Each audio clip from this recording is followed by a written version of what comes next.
अब भगवान श्री कृष्ण जब गीता सुनाए तो अर्जुन ने क्या कहा, शिष्यस्ते हम, हे कृष्ण आप हमारे गुरु हैं। गुरु के चरणों में जब तक समर्पण ना किया जाए तब तक गुरु कैसा ज्ञान देगा और क्यों ज्ञान देगा।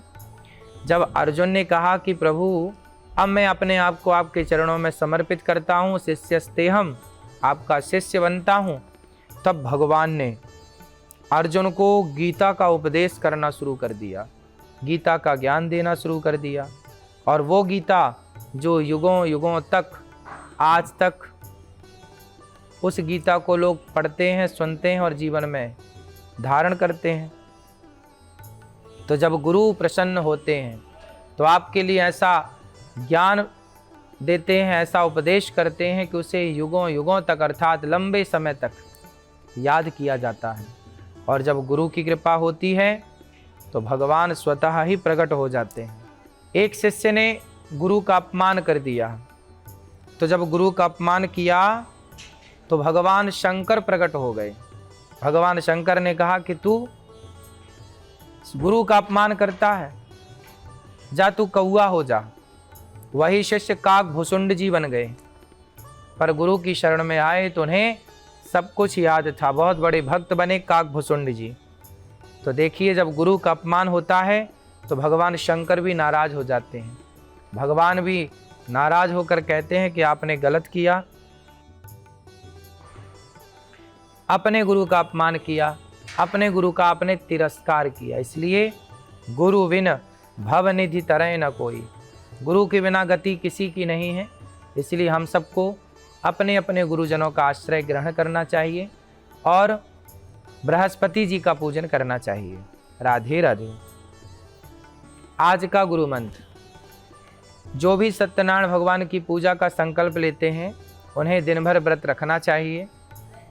पूजन स्थल को गाय के गोबर से पवित्र करके वहाँ एक कल्पना बनाएं कि हम भगवान को यहाँ स्थापित कर रहे हैं, उस पर भगवान को स्थापित करें चौक पूर करके, और बड़े भाव से वहाँ केले का वृक्ष ले आएं गमले में और सत्यनारायण भगवान को वहाँ प्रतिमा स्थापित करें। शालिग्राम भगवान को पूजा करते समय पहले गणपति जी की पूजा करनी चाहिए, नवग्रह देवताओं की पूजा करना चाहिए। भगवान सीता सहित राम को राम लक्ष्मण सीता माँ को, राधा कृष्ण को, इनका वहाँ ध्यान करना चाहिए, आवाहन करना चाहिए। इसके बाद माता लक्ष्मी जी और आखिरी में भगवान श्रीमन नारायण महादेव की पूजा करनी चाहिए।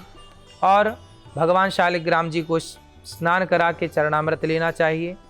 जो पूजा कराने आए पुरोहित जी उनको दान दक्षिणा दे करके, कोई ज़रूरतमंद है, गरीब हैं, दीन दुखी हैं, उन्हें दान पुण्य करके उनको दे करके कुछ भोजन प्रसादी, वस्त्र इत्यादि। और जैसे गौरी गोपाल आश्रम में वृद्ध माएँ रहती हैं, यहाँ की सेवाएं हैं, अखंड रसोई चलती है, आप यहाँ भी संतों की सेवा से जुड़ सकते हैं। आज का लकी कॉलर बलिया से राकेश जी का सवाल है कि पिता के पैसों पर बहुत दिन तक ऐश किया हूँ, अब पिताजी नहीं हैं तो पैसों की कीमत समझ में आ रही है। शादी भी हो चुकी है, अब अपने आने वाले जीवन में बच्चों को कैसा मार्ग दिखाएं, कैसे सुधार करें। राकेश जी देखो, पिता की संपत्ति पर ऐश नहीं करना चाहिए। आपके द्वारा मैं सबको कहूँ, पैसे की कीमत वही समझता है जो पैसे कमाता है, परंतु जो समय बीत गया अब उसका चिंता ना किया जाए। आप बेहतर मेहनत कीजिए, बेहतर काम कीजिए, अपने आप को काबिल बनाइए, योग्य बनाइए। जब आप अपने आप को योग्य बनाएंगे तो मुझे पूरा विश्वास है अपनी आय बढ़ाएंगे, आप अपनी इनकम बढ़ाएंगे तो आपके जीवन में आया हुआ संकट चुटकियों की तरह टल जाएगा। वर्तमान को संभाल लेंगे, वर्तमान को ठीक कर लेंगे तो आपकी इनकम भी बढ़ेगी, बच्चे भी पढ़ेंगे। और अब पैसे बचाइए, काम ज़्यादा करिए, नौकरियां देने वाले बनो।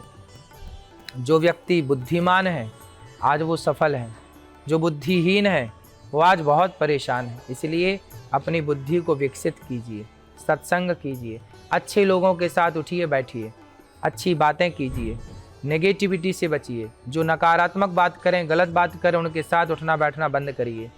आगे बढ़िए, देखेंगे कि आप अपने आप को सफल पाएंगे।